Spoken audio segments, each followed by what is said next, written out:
ձայն։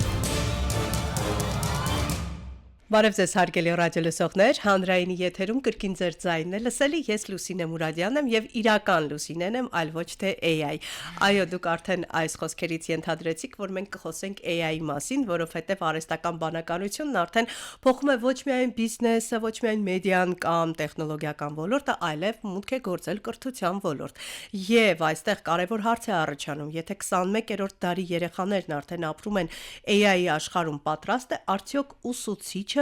խոսել հենց նրանց լեզվով եւ հասկանալ արդյոք AI գործոնն է տնային աշխատանքներում թե ոչ եւ նմանատիպ այլ կարեւոր մանրուքներ, որ պետք է իմանա ուսուցիչը։ Այս հետաքրքիր թեմայի շուրջ այսօր կզրուցեմ իմ հյուրերի հետ եւ այսպես Lumiverse էկոհամակարգի iKesban կրթական ծրագրի համակարգող Անահիտ Վարդանյանի եւ MAM կրթական շարժման հիմնադիր տնօրեն Մարինե Ղազարյանի հետ եմ զրուցելու։ Բարև ձեզ։ Շնորհակալություն հրավերն ընդունելու համար։ Ես նաև մեր ռադիոլսողներին տեղեկացնեմ, որ մեզ ոչ միայն կարող եք լսել, այլև կարող եք դիտել, մուտք գործեք armradio.am կայք, դիտել կոճակը սեղմեք եւ իհարկե Facebook-յան հարթակ եք մտնում Հայատար գրում եք Հայաստանի հանրային ռադիո։ Եվ այսպես, սկսենք նրանից, թե ինչով է պայմանավորված, որ ես գիտեմ իհարկե հարցի պատասխանը, բայց ուզում եմ տամ, որպեսզի դուք էլ բարձրաձայնեք ուսուցչին AI-ի առումով վերապատրաստելու գործընթաց ինչու որոշեցիք սկսել։ Երևի ես սկսեմ, որտեղից ծագեց միտքը։ Իրականում MAM կրթական շարժումը, որն արդեն 5 տարի է շուկայում աշխատում է եւ մեր ուղղությունը հիմնականում միտված էր Սփյուռքի կրթությանը, մենք աշխատում ենք Սփյուռքի հետ, հայապահպանության, լեզվի, մշակույթի տարածման ուղղությամբ, բնականաբար եկանք ուսուցչական համայնքը կրթելուն, սկզբում Սփյուռքի, բայց այսպես կարիք առաջացավ նաև հայաստանյան շուկայում եւս աշխատանքներ տանելու եւ այդ ցանկությունը եկավ հենց ուսուցիչների կողմից։ Այսինքն իրենք են ուզել։ Այ մենք սկզբում արեցինք դասընթաց Սփյուռքի ուսուցիչների համար, մանկավարժական հմտություններ եւ տարբեր ուղղություններ միտված Սփյուռքի անհրաժեշտ, այսպես ուղղություններով, բայց նաև համեմեցինք AI գործիքներով եւ այդ ծրագիրն արեցինք առաջին հոսքով մեր գործընկեր այն ժամանակի Armenia Academy հիմա արդեն Lumiverse մեր շատ սիրելի մեր պարտներների հետ, որպես փորձնական, այսպես պիլոտային ծրագիր, այո։ Եվ տեսանք, որ ինքը ունի շատ մեծ պահանջարկ եւ շատ մեծ հետաքրքրություն, եւ տեսանք, թե ինչքան մեծ ֆրոնտ կա այստեղ աշխատանքի, որովհետեւ ուսուցիչները այսօր, այսպես ասած, մնացել են երեխաների եւ տեխնոլոգիաների արանքում։ Երեխաները շատ արագ տեմպերով ընտելանում են, տեխնոլոգիաներին շատ արագ տիրապետում են։ Իսկ մենք դժվարությամբ։ Մեծերս, այո։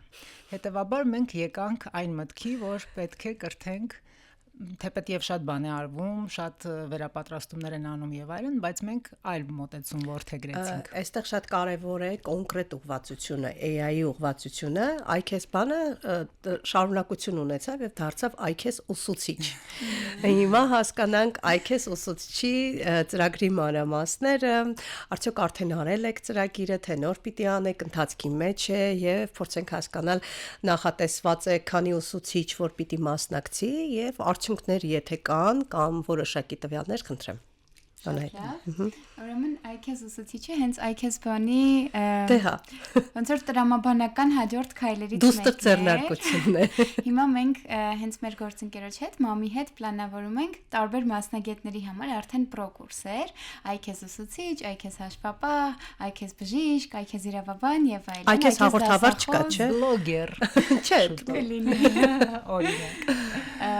Ու այսպես մենք ընդհանուր AI գրագիտությունից զատ որոշեցինք, որ նաև հստակ մասնագետներին վերապատրաստող դասընթացներ ունենանք ու հենց շատ հատկանշական էր ուսուցիչների համար դասընթացով սկսելը, որովհետև բնականաբար լավ պատկերացնում եք ուսուցիչների դեպքում սովորած է ինչքան մուլտիպլիկատիվ էֆեկտ է ունենում, երբ որ ամեն ուսուցիչ իր հերթին տասնյակ հարյուրավոր աշակերտների է կրթում, այդ ամենակարևորը համարեցինք։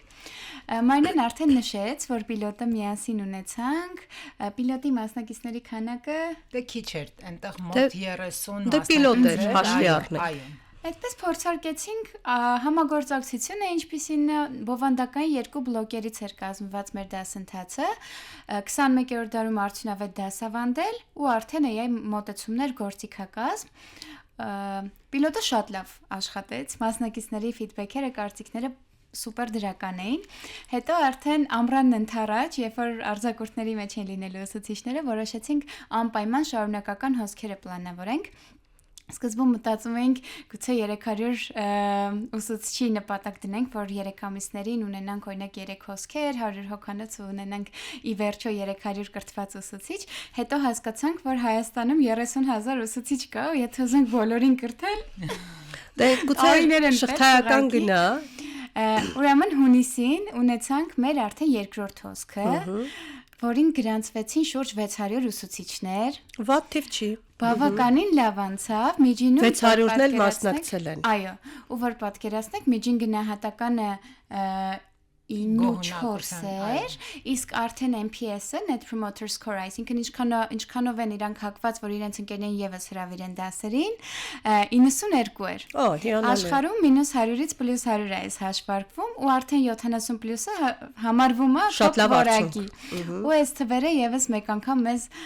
համոզեցին, թե ինչքան լավ է ստացվում այս ամեն ինչը, որոշեցինք անընդհատ անել այս հոսքերը։ Հիմա երրորդ հոսքը ընթացքի մեջ է, էլի շուրջ 600 մասնակից ունենք, 500 պլյուս մասնակից ունենք, ու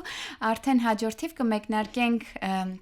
4-րդ հոսքը սեպտեմբերի 16-ին։ Այսպես շարունակելու ենք մինչև մեր 30,000 ուսուցիչներին կրթենք ու որոշենք մեկ տարվա ընթացքում հասնել նպատակին։ Վստահ եմ, որ կանեք։ Այստեղ ուսուցիչները բազմաթիվ մարտահրավերների առաջ են կանգնած։ Իհարկե բոլոր մասնագետներն էլ այդ խնդիրների առաջ կանգնում են, բայց քանի որ ուսուցիչներից է խոսքը գնում, թիրախավորենք հենց նրանց։ Տեսեք, բացի նրանից, որ ի տարբերություն երեխաների այդքան ճկուն չեն, որովհետև դա մեր սերնդի,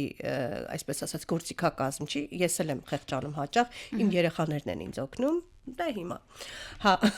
ու այս պարագայում ստացվում է, որ երեխաները շատ արագ ճկուն սերտում են ամեն ինչ, տնային առաջադրանքները հրահանգում են, որպեսզի AI-ը կատարի, ու ուսուցիչը քանի որ չունի որոշակի բազային գիտելիքներ, չի կարողանում ապացուցել կամ հասկանալ, արդյոք սա երեխան է գրել, թե այդուհանդերձ AI-ն է գրել իր փոխարեն։ Եվ նմանատիպ շատ կարևոր մանրուքներ կան, օրինակ երեխաները կարող են շատ արագ թեմայի վերաբերյալ AI-ին հարցեր տալ եւ սկսել ուսուցչին հարցնել։ Այսինքն ուսուցիչը այսօր ոչ թե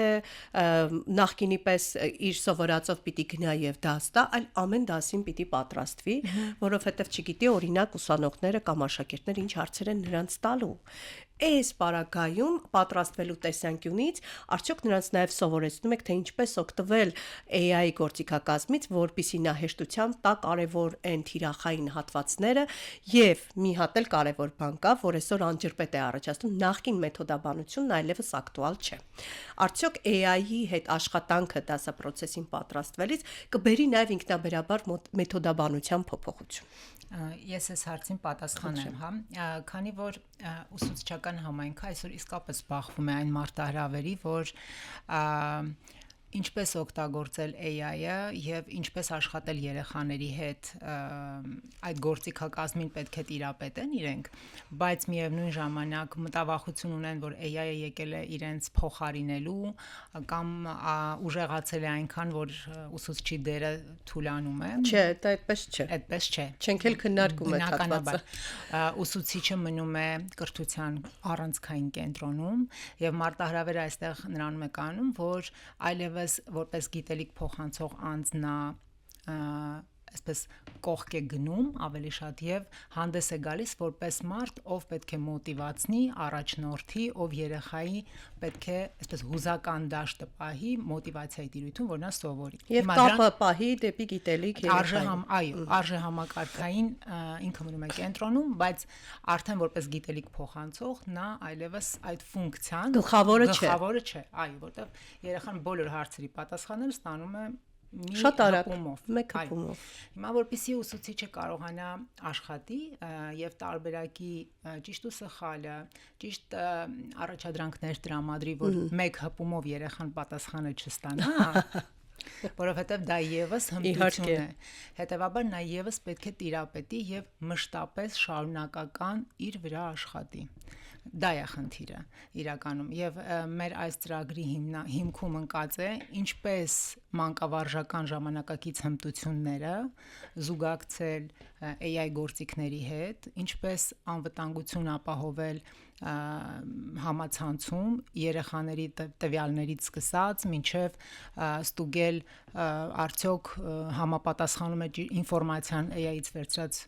իրականությանը ճիշտ է թե ոչ, այսինքն այդ բոլոր գործիքներին, որպեսզի նա տիրապետի, այս ամենի համար ստեղծել ենք հենց այս ծրագիրը։ Այստեղ մի կարևոր նրբության մասին եմ ուզում խոսել, հենց դուք մասնագետներդ եք պնդում դրա մասին եւ մենք էլ ցեսնից սովորել ենք ու եթերում հաճախ ենք այդ ամենն ասում, որ AI-ը դա ձեր փոխարեն աշխատողը չէ, AI-ը դա ձեր օգնականն է եւ պիտի կարողանաք ճիշտ աշխատացնել։ Այս պարագայում ուսուցչին տալիս եք այն հմտությունները, որպեսզի նա կարողանա փոխանցել երեխաներին, որ ոչ թե AI-ին պիտի հրահանգես, որ քո փոխարեն գրի տնայինը, այլ AI-ի օգնությամբ պիտի կասմես տնային։ Շատ լավ հարց էր, ու տեսեք, Մարինեն նշեց, որ այնպիսի առաջադրանքներ տանք, որ մեկ հպումով չկարողանան պատասխանը գտնել։ Ու այս երևի լավագույն դրսևորումն է, որ այդ կտորը եւս ներառված է մեր բովանդակության մեջ։ Բայց մի թերակնահատեք այդ երեխաներին։ Ես ինքս երկու երեխայի մայր եմ, հավատացնում եմ ձեզ, հենց այդ տեսանկյունից էլ նայում Շատ ճկուն են։ Ահա որ, այո։ Դրա համար, երբ որ արդեն առաջադրանքներն են վերափոխվում ու երեխան ստանում է մի խնդիր, որը ինքը պիտի լուծի տարբեր AI-ներ օգտագործելով, դրանց պատասխանները գնահատելով, հասկանալով, որն էր ճիշտ, որն էր սխալ, որն է ավելի արդյունավետ։ Վերլուծական ավելի, հա։ Այսինքն ոչ թե ասում ենք դու մի օգտագործի, որտեվ էս վատ բան է, այլ տալիս ենք ավելի ու ստեղծագործ բնականաբար, տալիս ենք ավելի բարդ խնդիր, ասում ենք դե հիմա գնա, այս AI-ներով փորձի լուծես ու արդեն լուծման փետարի։ Առաջ այդ խնդիրը ուղղակի չէր կարելի տալ երեխաներին, որտեղ իրենք չէին կարողանա այդ անել, գնալու են իրանցից տարիքով մեծ հորաքույրների, մորաքույրների։ Բայց արդյոք դպրոցներում կա արդեն հստակ կողմնորոշված դիրքավորում, որ AI-ը դարձել է մեր դասապատրաստման եւ կրթության անբաժանելի մասը։ Կարծում եմ մենք նույնիսկ երեխաները այսպես մտնում է, որովհետեւ այնպես չի, որ սովորական հանրակրթական դպրոցներում երեխաների կարևոր կրթական բաղկացուցիչ մասը նաեւ համակարգիչն է, էլի։ Այստեղ մենք դեռ գրքերով ենք եւ դուք հասկացաք ես ինչ նկատի ունեմ։ Ճիշտ է, գուցե դպրոցում դեռ տեխնոլոգիապես ոչ բոլոր դպրոցները հագեցված են, իհարկե, բայց այստեղ խոսքը նրա մասին չէ, որ դպրոցում օգտագործվի AI-ը, այլ խոսքը նրա մասին է, որ երեխաները տանը ոնց որ աշխատեն եւ այլն, հա, բայց այստեղ մի բան եմ ուզում նշել, որ հիմա աշխարհն է կանգնած այդ դիլեմայի առջև, հա, ոնց աշխատել, ինչն է կարելի, ինչն է չի կարելի, հիմա օրենսդրությունն է ամեն օր իրավական կարգավորումներ պետք է փոխվեն բոլոր ոլորտների համար։ Հետևաբար հիմա շատ անցումային շրջան է եւ մենք էլ այդ շրջանում փորձում ենք դիրքավորել Հայաստանի դերը եւ ինչու՞ չէ AI կրթությունը զարգացնել այն ասեցի։ Կարծես թե լավ է ստացվում ես մտը։ Եվ հանրայնացնել այդ հարցը, որովհետեւ իրականում բոլոր շերտերին է անհրաժեշտ տիրապետել այդ գործիքակազմին։ Որովհետեւ AI-ը իր գոյությամբ արդեն փոխել է մեր իրականությունը եւ մեր մասնագիտական հմտությունների ու կարողությունների կամ աշխատելավոճի փոփոխություն է տեղի ունեցել, ուզենք թե չուզենք նա կա եւ մերժելը դա անմտություն է պարզապես, պետք է շատ արագ կողմնորոշվես ու գնաս առաջ։ Ես ուզում եմ մի բան հասկանալ, օրինակ դուք օգտագործում եք AI մտածողություն ձևակերպումը։ Ինչ է դա նշանակում ուսուցչի համար։ Օրինակ խոսքը պարզապես ChatGPT-ի կամ այլ գործիքների օգտագործման մասին է, թե շատ այլ ուրիշ մոտեցման։ Շատ լավ։ Ես շատ եմ սիրում մտածողությունից խոսել, որովհետև ցանկացած դասընթաց, որ սկսում ենք, հենց մեկնարկը տալիս ենք AI մտածողությամբ, ինչու, որովհետև ուղղակի գործիք սովորելը մեզ շատ տենց քառակուսիների մեջ կդնի, իսկ երբ փորձում ենք հասկանալ ինչ է AI-ը, իրանից ինչ է պետք կընկալել, որ դեպքում դիմել AI-ին, որ դեպքում ավելի կասկածամիտ դիմել կամ չդիմել, այո, նման դեպքեր եւս լինում են, նույն ուսուցիչների դեպքում, երբ որ ինքը գործ ունի աշակերտների տվյալների հետ, ասում ենք չենք դիմում, քանի դեռ այսինչ գործողությունը չեն կարել, այսինքն կան նաև հստակ անվտանգային կետեր, կան ճշգրիտ հարցումներ, որ AI-ը ճշգրիտ գործիք չի դեռևս, ու իր էությամբ ճշգրիտ գործիք չի ու կախված մեր խնդրից պիտի որոշենք AI-ին դիմել թե չդիմել, որ գործիքին կամ որ մոդելին դիմել։ AI մտածողությանը վերադառնալով մենք առաջին հերթին ուզում ենք, որ ուսուցիչները նախ բացաբար ու բացառելու սկզբունքով չմոտենան AI-ին, որովհետև AI-ը անկախ մեր ցանկություններից ու որոշումներից արդեն մտել է մեր կյանք ու դեռ շարունակելու է զարգանալ ավելի մեծ կտորով զբաղեցնել մեր կյանքը։ Աչքը թարթում ես օրեցօր այդ փոփոխությունները։ ժամ առ ժամ, խնդրեմ ճիշտ արտահայտեք։ Ժամ առ ժամ, այո։ Ու երբ որ AI մտածողություն ենք սովորում, մասնավորապես առաջին հերթին AI մտածողություն ենք սովորում, երբ որ կոնկրետ առաջադրանքի շուրջ պիտի աշխատենք, մենք սկսում ենք հարց տալ. արդյոք ես այս գործը կարամ AI-ով անեմ, թե չէ։ Եթե պատասխանը այո է, սկսում ենք AI-ի հետ աշխատել։ Ու էլի այստեղ կարևոր է հիշել, որ ոչ թե տալիս ենք AI-ին, այլ սկսում ենք AI-ի հետ աշխատել։ Հարցը ձևակերպողը, պատասխանը գնահատող կամ կիրառողը մեկը մենք ենք մնում։ Բայց հարցերն էլ պիտի ճիշտ ձևակերպվեն, որպեսզի հստակ բառերին պետք է ուշադրություն դարձվի, հրահանգներին, որպեսզի AI-ը հստակ կատարի առաջադրանքը եւ չտա այնինչ դու ցանկանում ես։ Զուտ։ AI-ը մեզ օգնում է նաեւ լավ կոմունիկատորներ դառնալ, սկսում ենք ավելի մտածված, ավելի համատեքստային խոսել, ու իրականում AI-ի հետ արդյունավետ շփվելը այդ մարդկային շփումն է արդյունավետ։ Շատ վատ է, էլի, որ մարդկայինի հետ ենք մտավախություն ինչ որ առումով լավ է, այն առումով է լավ, որ մենք եթե լավ կոմունիկացիոն հմտություններ ունենք, նաև AI-ի հետ ենք շատ հեշտ։ Ես այս վերջերս մտածում էի, որ AI-ը շուտով փոխարինելու է մտերիմ ընկերներին, որովհետև հաճախ նկատում եմ, որ մարդիկ շփոթում են, որ դա աշխատանքային գործիք է եւ սկսում են որպես ընկերուհի օգտագործել եւ անձնական հարցեր քննարկել AI-ի հետ, որովհետև իրեն դուր է գալիս դա։ AI-ը նրան ասում է, ինչ կցանկանար լսել։ Այս խնդիրն էլ ունենք, բայց սրա մասին չի մեր հեքիաթը այսօրվա։ Ես կուզեի նաեւ խոսեինք AI-ի հետ կապված եւս մի քանի կարեւոր գործիքների մասին, խոսքը մենք անդադար մինչև AI-ի ներխուժելը մեր իրականություն, ասում ենք, որ ոչ ոք մեդիագրագետ չի, եւ մենք այստեղ սոցիալական հարթակներում բախվում ենք բազմաթիվ խնդիրների, որովհետեւ նրանք տվյալները չեն կարողանում ստուգել, չեն տարբերում ճիշտը ստից եւ այսպես շարունակ։ Արդյոք AI-ի այս նմանատիպ դասընթացները եւ կրթվելը կօգնի, որպեսզի նաեւ ինքնաբերաբար դառնանք մեդիագրագետ, բայց մենք AI-ի ներխուժմամբ բախվել ենք եւս մեկ այլ խնդրի։ Հաճախ նույնիսկ ես ուշադիր նայելով չեմ կարողանում հասկանալ դա AI վիդեոներ են թե ոչ, AI նկարներ են թե ոչ,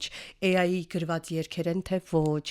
Այստեղ մի գլխավոր խնդրի առաջ է մարդկությունը կանգնելու, իսկ ուսուցիչների պարագայում մենք բախվում ենք ուրիշ խնդրի՝ գիտելիքի ճշգրիտ տեղեկության մասով։ Դե հա, հենց հարցնել այդ ապրել մի ժամանակաշրջանում, որ շատ հեղափոխական ժամանակաշրջան է եւ լի մարտահրավերներով նմանատիպ, ճիշտ եք ասում, որովհետեւ հիմա նաև այս վերջի ընթացքում չէ, մեկ ամսվա ընթացքում էր, որ ընդունվում են հատուկ օրենքներ, որը որ պահանջելու է արդեն նույն AI ստեղծողներից, որպեսզի նկարների վրա լինեն գալագրամաներ եւ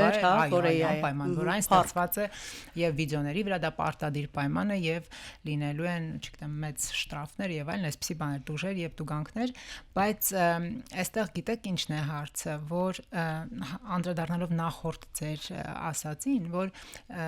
այդ խնդիրը, որ մենք AI-ի հետ շատ ավելի հանգիստ ենք խոսում, ինքը մեզ չի քննադատում, նույնը այդ խնդիրը կա ուսուցիչ աշակերտ փոխհարաբերությունների մեջ, հա, շատ հարցերում դասերի ժամանակ կամ դասերից հետո ինչի է այսպեսի հարց ծագում, որ աշակերտները հեռվանում են ուսուցիչներից, որովհետև իրենք AI-ի հետ շփվում են շատ ջերմտնոլորտում, իրենց ոչ մեկ այսպես իրենցից չի դժգոհում, իրենց ասածին չի հակադրվում, չգիտեմ, ինչ-որ վատ ձևով չի անդրադառնում եւ այլն, այսինքն այստեղ մարտահրավեր է ուսուցչի կողմից, որպեսզի իրենք կարողանան պահել լսարանը, իրենց հետ աշխատելու նոր հմտություններ ձևավորել, որովհետեւ այսօրվա երեխան, 21-րդ դարի երեխան, շատ ուրիշ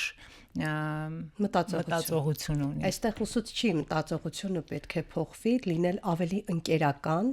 որպեսզի վստահության շեմը բարձր լինի եւ այս պարագայում նրանք ուղակի գործակցեն եւ գուցե AI պատասխանները միասին քննարկեն։ Սա իդեալական տարբերակը կլիներ։ Ես ուզում եմ խոսել արդեն քանի որ кейս կա, հա, անցած ճանապարհ կա եւ դուք արդեն արդյունքներին տեսնում եք, ամփոփել եք, ինչ խնդիրներով են գալիս հիմնականում ուսուցիչները եւ հետոն, առաջու հետո անենք, հա, ոնց են բժշկության մեջ սիրում այդ առաջու հետոները։ Եկեք այստեղ էլ հասկանանք, որովհետեւ վստահ եմ, որ պատկերը խայտարակ տարբեր է սկզբի ու վերջի։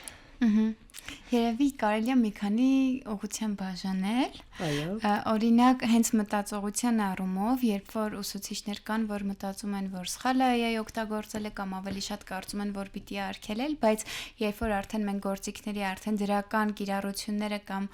դրական կողմերն ենք լուսավորում, այդ պարագայում իրենց վերաբերմունքը փոխվում է ու սկսում են հենց իրենք շատ ակտիվ օգտագործել։ Մյուս ուղղությունը, եթե տենց առաջ ու հետոյով նայենք, այդ հենց թվային ու համակարգչային գրագիտության մասին է խոսքը, մենք տենց վճարումից սկսած մինչև Zoom դասին միանալ ու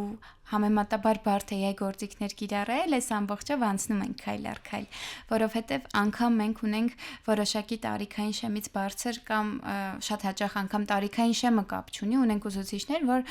թվային տիրույթում շատ բարդ է իրենց համար աշխատելը ու այստեղ արդեն մինչև AI-ին հասնելը որոշակի քայլեր ունենք անելու ու անգամ դասերից առաջ, հենց բուն դասընթացի մեկնարկից առաջ ինչ որ հանդիպում ենք անում, ներկայացնում ենք, որ գործիքներով ենք աշխատելու, ընդհանուր առմամբ հաճախ նկատում ենք, որ որոշները կարողում են թվային գրագիտության առումով, բայց այդտեղ իրենց համար մութ է եւ մի քիչ լարվում ու վախենում են, չէ՞։ Բայց դից քիչ-քիչ լուսավորելով գնում ենք ճանապարհը ու ինձ թվում է ի վերջո լավ ստացվում է նույն դասերին մասնակցության քանակը, հարցումներ ենք անում դասերի ողջ ընթացքում, դասերին ունենք ուսուցչի օգնական ագենտներ, ում հետ էլի սկսում են իրանք աշխատել ու այդ էլա հավես փորձառություն իրենց համար։ Մի տեսակ նոր պատկերացրեցի, որ ուսուցիչները աշակերտների դերում են այս պարագայում, արդյոք իրենց հարմարավետ է թե ոչ։ Իրականում հա այնքան հետաքրքիր է Անահիտ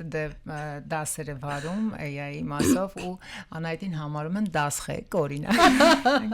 Մեր դասղեկն է օրինակ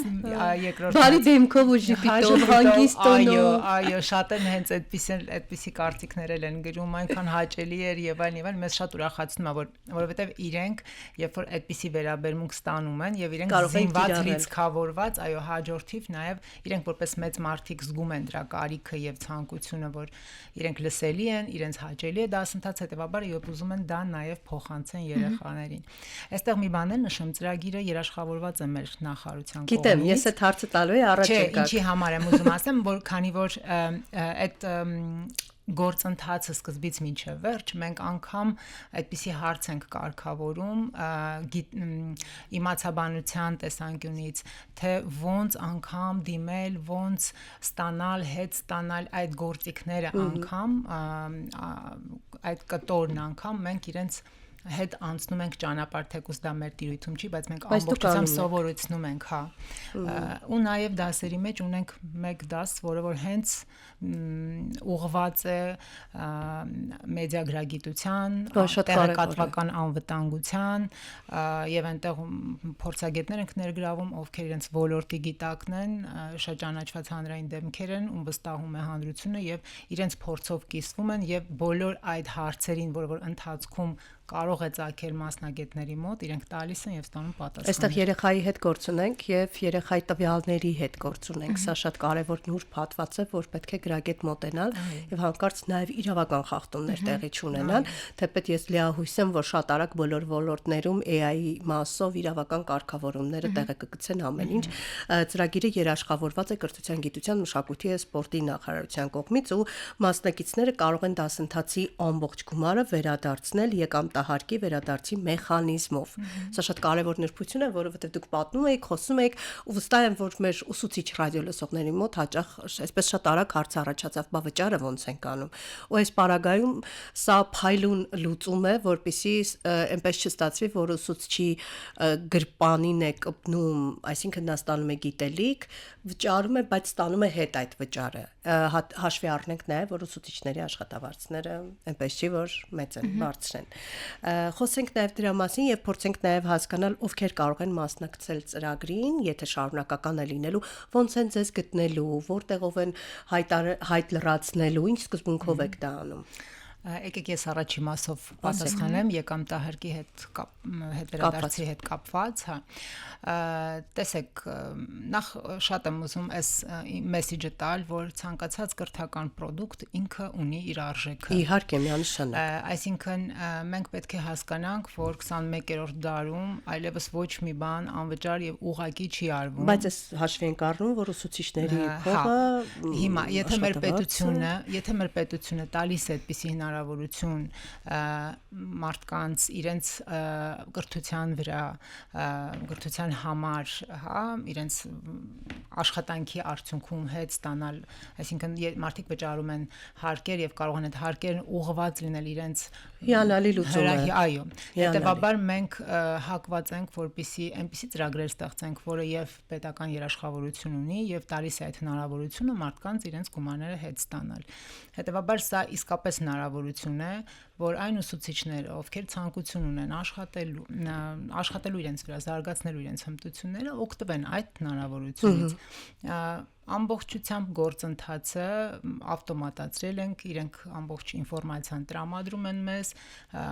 հաջորդիվ անգամ պլանավորում ենք այսպես վեբինար կազմակերպել մանրամասն process-ին ներկայացնելու, թե ինչպես իրենք մեկ անգամ որ այդ գործընթացի միջով անցնեն, երկրորդ անգամ արդեն շատ հեշտ կլինի։ Եվ մենք պլանավորում ենք ունենալ երկրորդ փուլ, հա, ավելի խորացված։ Հա, շատ լավ է։ Հա, եւ երրորդ փուլ, որովհետեւ պլաններ ունենք ավելի զարգացնելու այս ուղղությունը, հետեւաբար այս ցիկլը մենք շատ կարեւորում ենք, որպեսզի իրենք օգտվեն այդ հնարավորությունից, քանի դեռ պետությունը դա թույլ է տալիս։ Շատ կարևոր մի հավելում էլ, քանի որ on-line է ամբողջ դասընթացը, այսինքն Հայաստանի բոլոր մարզերի ուսուցիչները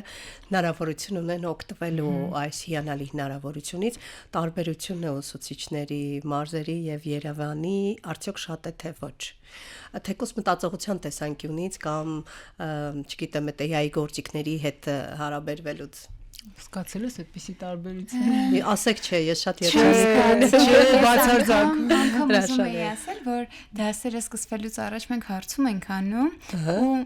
հիմնականում 50-50 է լինում Հիանալի է, մասնակիցները։ ուղղակի։ Այդ շատ ոգևորիչ է։ Ես սպասում եմ, որ լինի արդեն 70-30։ Քիչ չէ, դե հա էլի, թե չէ ամեն ինչ այստեղ է կենտրոնացված եւ ես ուրախացա, որ on-line է։ Շատ լինեն։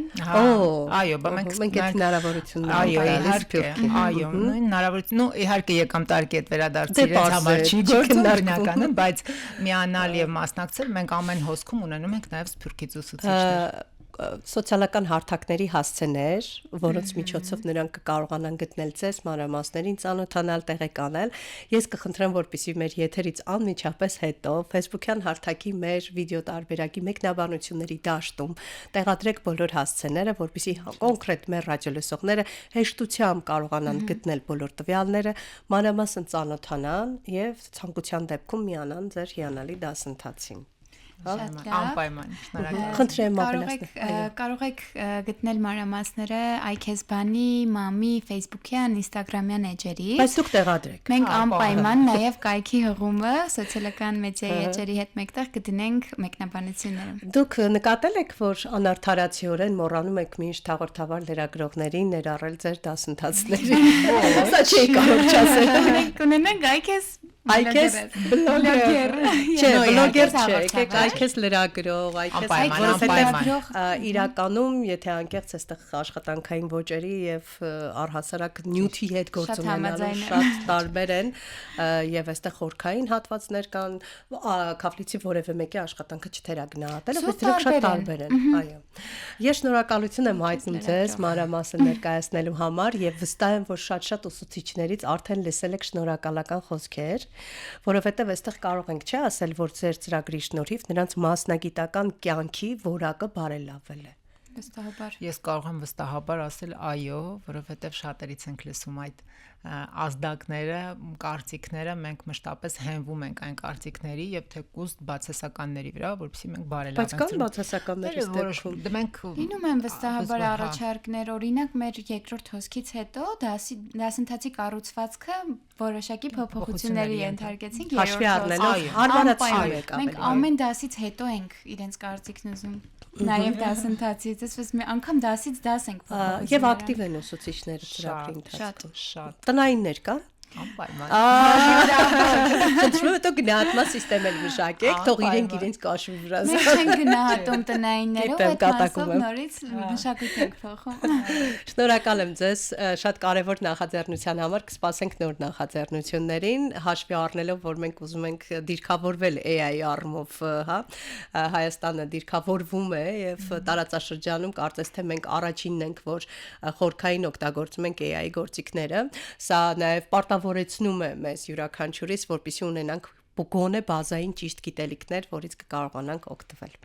Ես հիշեցնեմ մեր ռադիոլսողներին, որ իմ զրուցակիցներն էին Lumiverse էկոհամակարգի iKESBAN կրթական ծրագրի համակարգող Անահիտ Վարդանյանն ու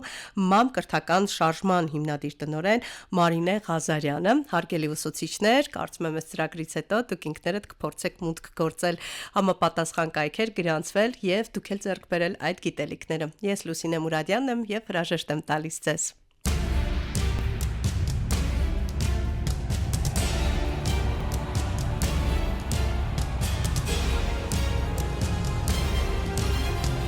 Քո